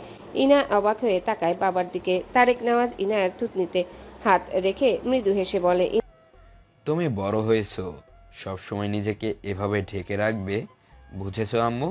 ইনায়া জিভ দিয়ে ঠোঁট ভিজিয়ে বলে, আমি তো বাইরে হিজাব পরেই বের হই বাবা। তারেক নেওয়াজ মৃদু হেসে বললেন, আমার আম্মু বড় হয়ে গেছে, বিয়ে দিতে হবে তাকে। তোমার খালাতো ভাই কিন্তু বেশ বড়, তার সামনে এভাবে আর খোলামেলা ভাবে থাকবে না কেমন? আমার আম্মু ভীষণ দামি, আমি চাই আমার আম্মু নিজেকে ঢেকে রাখুক।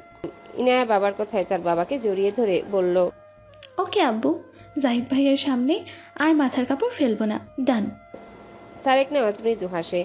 রুমা নেওয়াজ পিছনে দাঁড়িয়ে একটা মলম এগিয়ে দিয়ে বলে, ইনায়া, এটা ওই মেয়েটার গালে লাগিয়ে দিও। ইনা বাবাকে ছেড়ে মায়ের দিকে তাকালো। মায়ের হাত থেকে মলম নিয়ে বলল, ওকে আম্মু। আজ মেয়েটার সাথে তুমি থাকবে, বুঝেছো? ইনা অবাক হয়। তার মাই মেয়েটাকে মারলো, আবার আড়ালে থেকে তার কত সুন্দর যত্ন নিচ্ছে। তারেক নেওয়াজ মৃদু হাসে। তিনি জানেন তার স্ত্রী হঠাৎ রেগে যাই করুক, উপর থেকে যেমনই হোক ভেতরটা ভীষণ নরম। হ্যালো বন্ধুরা, পরবর্তী পার্ট খুব তাড়াতাড়ি আসবে, তো সবাই অপেক্ষায় থাকো। আর চ্যানেলটি যারা এখনো সাবস্ক্রাইব করোনি তারা পরবর্তী পার্ট দেখার জন্য চ্যানেলটি সাবস্ক্রাইব করে রেখো।